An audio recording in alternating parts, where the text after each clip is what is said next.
వరుస మరణాలతో గుంటూరు జిల్లా తురకపాలెంలో మరణ మృదంగం మోగుతోంది. అంతుచెక్కని మరణాలతో గ్రామస్తులు వణికిపోతున్నారు.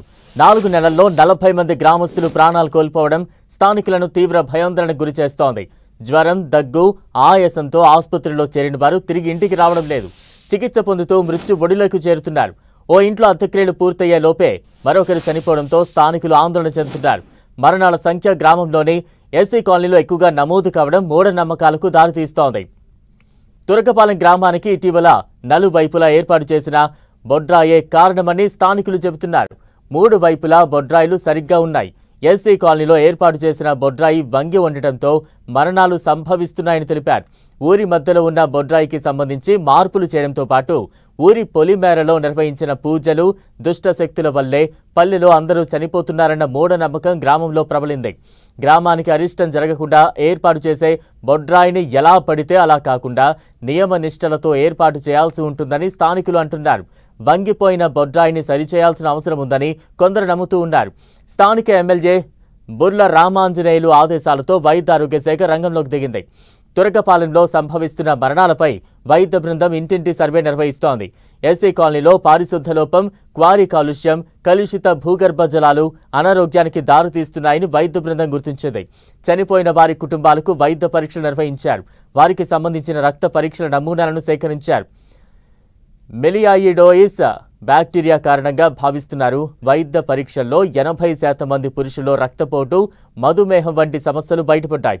కొందరిలో కిడ్నీ పనితీరు మందగించినట్లు గుర్తించారు. మరికొందరికి చిన్న గాయాలు ఇన్ఫెక్షన్కు గురై పుండుగా మారి ప్రాణాంతకంగా మారుతున్నాయి.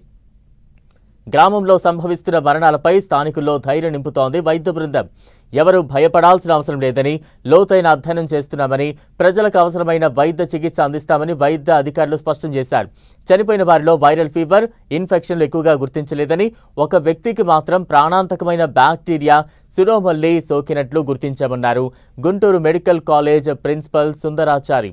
స్థానికులు మాత్రం ఈ మరణాలకు అనారోగ్య సమస్యలు కారణం కాదని, స్థానికంగా ఉన్న దుష్ట శక్తుల వల్లే చనిపోతున్నారని చెబుతున్నారు.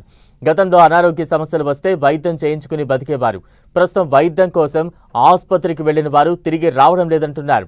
ఈ మరణాలపై మిస్టరీ ఛేదించి ప్రజలకు విశ్వాసం కల్పించాల్సిన అవసరం ప్రభుత్వంపై ఎంతైనా ఉంది.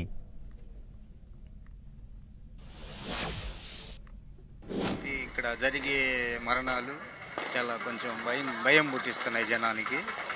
దానివల్ల ఇట్లా ఏం జరుగుతుందో అసలు ఏదైనా జబ్బుల వల్ల చనిపోతున్నారా లేకపోతే ఏదైనా కారణాల వల్ల చనిపోతున్నారా ఏం అర్థం కావట్లేదు. దానివల్ల అందరూ భయపడుతున్నారు. రాత్రి 10 దాటితే జనం బయటికి రావట్లేదు. భయపుట్టి అది ఏదో చర్య తీసుకొని చేయాల్సిందిగా కోరుతున్నాం. 5-6 నెలల క్రితం ఈ ఊరికి పరిసర ప్రాంతాల్లో 4 దిక్కులన బొడ్రాలైనటువంటి వాటిని వేశారనమాట ఈ ఊరి వాళ్ళు. అయితే అవి పూర్తిగా గ్రామ ప్రజల్ని, ఎస్సీ కాలనీ వారిని అయితేనేమి, గ్రామంలో ఉన్నటువంటి వారిని అయితేనేమి ఏమి కూడా కనుక్కోకుండా వారి ఇష్టానుసారంగా వాళ్ళకి నచ్చినట్లుగా వేశారు. అయితే ఈ 3 పక్కలు అన్నీ బాగానే ఉన్నాయి, కానీ మా ఎస్సీ కాలనీ వైపు ఉన్నటువంటి ఒకే ఒక్క బొడ్రాయి మాత్రం ఒక పక్కకు ఊరిగి ఉన్నది. ఎందుకంటే ఇలాంటివన్నీ చాలా నిబద్ధతతో చేయాలి కాబట్టి మరి ఎలాగో చేశారో తెలియదు, కానీ ఆ రాయి అనేటువంటిది మా పల్లె వైపు వంగి ఉన్నది. ఈ చనిపోయినటువంటి వారందరూ కూడా ఆ వంగి ఎటైతే ఆ రాయి వంగి ఉన్నదో అటువారే చనిపోయి ఉన్నారు. ఎక్కువగా పురుషులు, ఇంచుమించుగా 40 నుంచి 50 సంవత్సరాల లోపు వయసు గలవారే. ప్రతి ఇంటికి హౌస్ హోల్డ్ సర్వే, ఏదైనా ఇన్ఫెక్షన్ ఉందా లేదా అనే సంబంధం లేకుండా, జ్వరం ఉందా లేదా అనే సంబంధం లేకుండా, ఇంట్లో diabetes is the highest risk factor అనుకుంటున్నాం కాబట్టి డయాబెటీస్ ఉన్న ప్రతి ఒక్కళ్ళకు స్క్రీనింగ్ చేయమని మనవి చేస్తున్నాం.